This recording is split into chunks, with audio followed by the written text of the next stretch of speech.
तो है गाइस, फिर से हम आ गए हैं एक नए भोजपुरी सॉन्ग का रिव्यू लेकर। और मस्त गाइस, झक्कास। उसके पहले हम कहते हैं ये कुछ खोद लेते हैं। क्या खोदना है तो गोदी में लेके जाने खोदी है जीजा।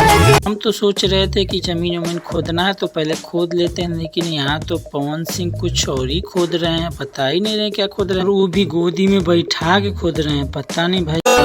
एक बेर छोड़िए देनी ता बोला घाट जाइबू का। तो छूने भी लगे, अभी तो खोद ही रहे थे, अब छू रहे हैं। अच्छे से मस्त देख सकते हैं। ओहो भाई साहब, क्या गाना है। वैसे ये गाना एक जीजा और एक साली का मजाक का है। गाना तो गाइस धांसू है, जबरदस्त है। आप सुन सकते हैं गाने को, क्योंकि ये एक जीजा और साली का मजाकिया सॉन्ग है। मस्त जबरदस्त।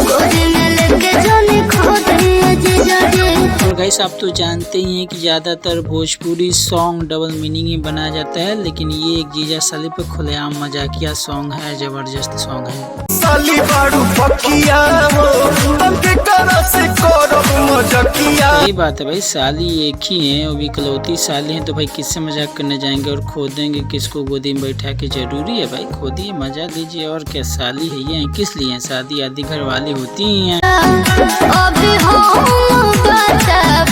अच्छा जी, आप अभी बच्ची हैं? अरे देखने से तो नहीं लग रहा है, मिले तो खड़े खड़े खा जाएं। अरे खाना पीना और का समझ रहे हैं, अब जो समझ सकते हैं वो समझ जाइए। और इस गाना सुनने के बाद साली जीजा का नोक झोंक जबरदस्त सॉन्ग दिखाया गया है। आप सुनिए गाने को, मजा आएगा सुन के। और सुन ही रहेंगे क्योंकि गाइस ये गाने को आए हुए 1 महीना हो गया और मैं आज वीडियो बना रहा हूँ। तो कैसा लगा गाइस मेरा ये रिव्यू बताइएगा। अगर आप पवन सिंह के फैन है तो ये सॉन्ग आपको जबरदस्त पसंद आ रहा होगा तो बताइएगा। और हाँ गाइस, अगर आप पवन सिंह के फैन दिल से, अगर जबरदस्त वाले फैन हो तो प्लीज चैनल को सब्सक्राइब करिए और वीडियो को लाइक करिएगा। ऐसे मत जाइएगा। तो चलिए मिलते हैं अगले वीडियो में, तब तक के लिए बाय बाय।